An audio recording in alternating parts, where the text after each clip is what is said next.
Hi, എല്ലാവർക്കും സ്വാഗതം. Market താഴേക്ക് പോകുമ്പോൾ നമ്മളിൽ പലരും പേടിച്ച് കയ്യിലുള്ളതൊക്കെ വിൽക്കാൻ തുടങ്ങും അല്ലേ? പക്ഷെ നമ്മൾ വിൽക്കുന്ന ആ സ്റ്റോക്കുകളൊക്കെ ആരോ വാങ്ങുന്നുണ്ടാവല്ലോ. അതാരായിരിക്കും? വലിയ ഇൻസ്റ്റിറ്റ്യൂഷനുകൾ ഈ തകർച്ചകളെ എങ്ങനെയാണ് ഒരു കിടിലൻ അവസരമാക്കി മാറ്റുന്നത്? വാ, നമുക്കിതിന്റെ പിന്നിലെ കളി എന്താണെന്ന് നോക്കാം. ഓക്കെ, നമുക്ക് വിഷയത്തിലേക്ക് കടക്കുന്നതിന് മുൻപ് ഒരു ചെറിയ കാര്യം. ഇത് എപ്പോഴും ഓർമ്മയിൽ വെക്കേണ്ട ഒന്നാണ്. നമ്മളിവിടെ ചർച്ച ചെയ്യുന്ന കാര്യങ്ങൾ പൂർണ്ണമായും വിവര ആവശ്യങ്ങൾക്ക് വേണ്ടി മാത്രമാണ്. ഇതൊരിക്കലും ഒരു ഇൻവെസ്റ്റ്മെന്റ് അഡ്വൈസായി കാണരുത്. കാരണം എല്ലാ നിക്ഷേപങ്ങൾക്കും അതിൻ്റേതായ റിസ്കുകൾ ഉണ്ട്. പിന്നെ ഈ വിശകലനം തയ്യാറാക്കുന്നതിൽ ചിലപ്പോൾ AI സഹായം ഉപയോഗിച്ചിട്ടുണ്ടാവാം. ഒന്ന് ആലോചിച്ചു നോക്കിക്കേ. മാർക്കറ്റ് ഇടിയുന്നു, വാർത്തകളിലൊക്കെ പേടിപ്പിക്കുന്ന തലക്കെട്ടുകൾ വരുന്നു, എല്ലാവരും കിട്ടിയ വിലയ്ക്ക് സ്റ്റോക്കുകൾ വിറ്റൊഴിഞ്ഞ് രക്ഷപ്പെടാൻ നോക്കുന്നു. ആ സമയത്ത് ഈ സ്റ്റോക്കുകളൊക്കെ ആരാണ് വാങ്ങിക്കൂട്ടുന്നത്? ഈ ഒരു ചോദ്യത്തിന്റെ ഉത്തരമാണ് നമ്മൾ ഇന്ന് തേടുന്നത്. സത്യത്തിൽ മാർക്കറ്റിലെ ഓരോ ഇടിവും രണ്ടു തരം കളിക്കാർ തമ്മിലുള്ളൊരു മത്സരമാണ്. അവരുടെ കളിരീതികളും നേരെ വിപരീതമാണ്. ഈ കളിയിൽ ആരാണ് അവസാനം ജയിക്കുന്നതെന്ന് മനസ്സിലാക്കാൻ നമുക്ക് അവരുടെ രീതികൾ എന്തൊക്കെയാണെന്നൊന്ന് അടുത്തു നോക്കാം. ഈ വ്യത്യാസം കണ്ടില്ലേ? ഒരു വശത്ത് നമ്മളെപ്പോലുള്ള റീറ്റെയിൽ ട്രേഡേഴ്സ് നമ്മൾ വാർത്തകളും മാർക്കറ്റിലെ ബഹളങ്ങളും കേട്ട് പേടിച്ചു വിൽക്കും. എന്നാൽ മറുവശത്ത് സ്മാർട്ട് മണിന്ന് പഠിക്കുന്ന വലിയ സ്ഥാപനങ്ങളുണ്ട്. അവര് ഈ അവസരം മുതലെടുത്ത് നല്ല കമ്പനികളുടെ ഓഹരികൾ കുറഞ്ഞ വിലയ്ക്ക് വാങ്ങിക്കൂട്ടുകയാണ് ചെയ്യുന്നത്. അതായത് അവർ പേടിക്കുകയല്ല, അവസരം ഉപയോഗിക്കുകയാണ്. അപ്പോൾ ഇതിന്റെയൊക്കെ ഒരു ഫലം എന്താണെന്നറിയോ? വളരെ രസകരമാണ്. മിക്കവാറും എല്ലാ മാർക്കറ്റ് തകർച്ചകൾക്ക് ശേഷവും മാസങ്ങൾ നീണ്ടു നിൽക്കുന്ന വലിയ റാലികൾ ഉണ്ടാവാറുണ്ട്. അതിന് നേതൃത്വം കൊടുക്കുന്നത് ആരാണെന്നോ? ഈ തകർച്ചയുടെ സമയത്ത് ഏറ്റവും കൂടുതൽ ഇടിഞ്ഞ അതേ സ്റ്റോക്കുകൾ. അതുകൊണ്ടാണ് ഈ വലിയ കളിക്കാരുടെ നീക്കങ്ങൾ മനസ്സിലാക്കുന്നത് ഇത്രയും പ്രധാനപ്പെട്ടതാവുന്നത്. ശരി, അപ്പോ ഈ സ്മാർട്ട് മണി എങ്ങോട്ടേക്കാണിപ്പോൾ ഒഴുകുന്നത്? നമുക്കൊരു ഡിറ്റക്റ്റീവിനെ പോലെ അവരുടെ കാലടിയാലങ്ങളൊന്ന് പിന്തുടർന്നാലോ? നിലവിലെ മാർക്കറ്റ് സാഹചര്യത്തിൽ അവർ എവിടെയാണ് കൂടുതൽ പണം നിക്ഷേപിക്കുന്നതെന്ന് നോക്കാം. നമ്മുടെ ഈ അന്വേഷണത്തില് ആദ്യം തന്നെ കണ്ണിൽപ്പെടുന്നത് ഡിഫൻസ് സെക്ടറാണ്. അതായത് പ്രതിരോധ മേഖല. വലിയ സ്ഥാപനങ്ങൾ ഈ മേഖലയിൽ കാര്യമായി ശ്രദ്ധ കേന്ദ്രീകരിക്കുന്നതായി വ്യക്തമായ സൂചനകളുണ്ട്. പ്രധാനമായും ഈ സെക്ടറിലെ Hindustan aeronautics limited, Bharat dynamics limited, Bharat electronics limited പോലുള്ള ഓഹരികളിലാണ് ഈ പണമൊഴുക്ക് കാണാൻ കഴിയുന്നത്. അപ്പോൾ എന്തുകൊണ്ടാണ് ഈ സ്ഥാപനങ്ങൾക്ക് ഡിഫൻസ് സെക്ടറിനോട് ഇത്രയ്ക്ക് താൽപ്പര്യം? വെറുതെ അല്ല, അതിന് കൃത്യമായ കാരണങ്ങളുണ്ട്. ഒന്ന്, സർക്കാരിൽ നിന്ന് 5-10 വർഷത്തേക്കുള്ള ഓർഡറുകൾ ഈ കമ്പനികളുടെ കയ്യിലുണ്ട്. 2, ഇന്ത്യയുടെ പ്രതിരോധ കയറ്റുമതി കൂടിക്കൊണ്ടിരിക്കുകയാണ്.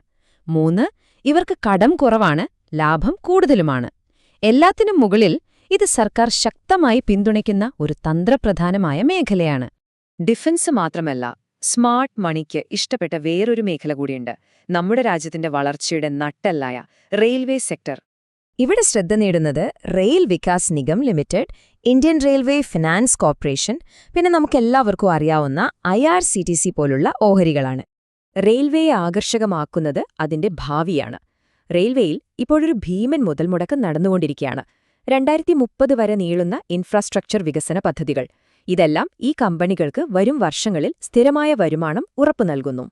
ഇനി നമ്മൾ മാർക്കറ്റിന്റെ ഒരു രഹസ്യഭാഷയെക്കുറിച്ചാണ് സംസാരിക്കാൻ പോകുന്നത്. അതായത് ഈ വലിയ സ്ഥാപനങ്ങളുടെ നീക്കങ്ങൾ എങ്ങനെ തിരിച്ചറിയാം? അതിന് നമ്മളെ സഹായിക്കുന്ന ചില ഡിജിറ്റൽ സൂചനകളുണ്ട്. ഇതിൽ ഏറ്റവും പ്രധാനപ്പെട്ട ഒന്നാണ് ഡെലിവറി വോള്യം.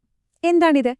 സിമ്പിളായി പറഞ്ഞാൽ, ഒരു ദിവസം ട്രേഡ് ചെയ്ത ഓഹരികളിൽ എത്ര ശതമാനം ആളുകൾ അന്ന് തന്നെ വിൽക്കാതെ സ്വന്തം അക്കൗണ്ടിലേക്ക് മാറ്റി, അതായത് വീട്ടിലേക്ക് കൊണ്ടുപോയി എന്നതിന്റെ കണക്കാണിത്. ഒരു സ്റ്റോക്കിന്റെ വില കുറയുമ്പോൾ ഡെലിവറി കൂടുന്നുണ്ടെങ്കിൽ അതിനർത്ഥം ദീർഘകാല നിക്ഷേപകർ ആ വിലയിൽ വാങ്ങിക്കൂട്ടുന്നു എന്നാണ്. ഇതൊരു വലിയ സൂചനയാണ്. ഇത് മാത്രമല്ല, വേറെയും ചില സൂചനകളുണ്ട് കേട്ടോ. വിദേശ ആഭ്യന്തര സ്ഥാപന നിക്ഷേപകർ ഒരു സ്റ്റോക്കിൽ അവരുടെ ഹോൾഡിംഗ് കൂട്ടുന്നത് ഒരു ക്ലാസിക് സിഗ്നലാണ്. അതുപോലെ മാർക്കറ്റ് ഇടിയുന്ന സമയത്ത് പെട്ടെന്ന് വലിയ അളവിൽ കച്ചവടം നടക്കുന്നത്, അതായത് ബ്ലോക്ക് ഡീലുകൾ കാണുകയാണെങ്കിൽ ഉറപ്പിക്കാം അവിടെ വലിയ കളിക്കാർ ആക്റ്റീവാണ്. ഓക്കെ, ഇത്രയും തിയറിയൊക്കെ പറഞ്ഞു. ഇനി ഇത് നമുക്ക് എങ്ങനെ പ്രായോഗികമായി ഉപയോഗിക്കാമെന്ന് നോക്കാം, അല്ലേ?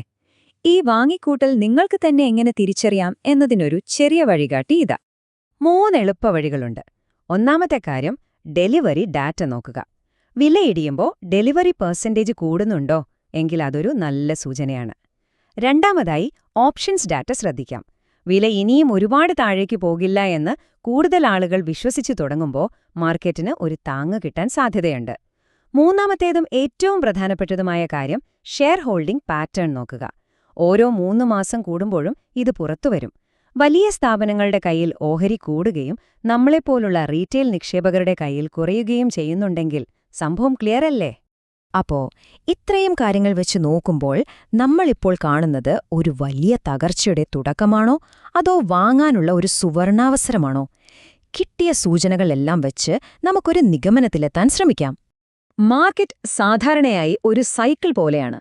4 ഘട്ടങ്ങളിലൂടെയാണ് അത് കടന്നുപോവുക.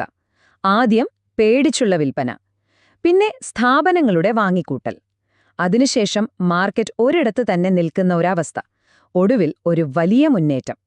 ഇപ്പോഴത്തെ സിഗ്നലുകൾ വെച്ച് നോക്കുമ്പോൾ നമ്മളൊരു പക്ഷേ ഈ രണ്ടാമത്തെയോ മൂന്നാമത്തെയോ ഘട്ടത്തിലായിരിക്കാനാണ് സാധ്യത. ഈയൊരു വിശകലനത്തിലെ ഏറ്റവും പ്രധാനപ്പെട്ട പോയിന്റ് ഇതാണ്. ഇതൊന്ന് ശ്രദ്ധിച്ച് കേൾക്കണം. ചരിത്രം നോക്കിയാൽ നിഫ്റ്റിയിലെ ഓരോ തകർച്ചയുടെ സമയത്തും വലിയ സ്ഥാപനങ്ങൾ ഏത് സെക്ടറിലാണോ കൂടുതൽ സ്റ്റോക്കുകൾ വാങ്ങിക്കൂട്ടുന്നത് ആ സെക്ടറിലെ സ്റ്റോക്കുകളായിരിക്കും അടുത്ത റാലിക്ക് നേതൃത്വം നൽകുക. ഇപ്പോഴത്തെ ഡേറ്റ വെച്ച് ഒരു കാര്യം കൂടി പറയാം. റെയിൽവേ സ്റ്റോക്കുകളെ അപേക്ഷിച്ച് കൂടുതൽ ശക്തമായ വാങ്ങിക്കൂട്ടലിന്റെ ലക്ഷണങ്ങൾ കാണിക്കുന്നത് ഡിഫൻസ് സ്റ്റോക്കുകളിലാണ്. റെയിൽവേ സ്റ്റോക്കുകളിൽ കൂടുതൽ മൊമെന്റം അടിസ്ഥാനമാക്കിയുള്ള ചലനങ്ങളാണ് കാണുന്നത്.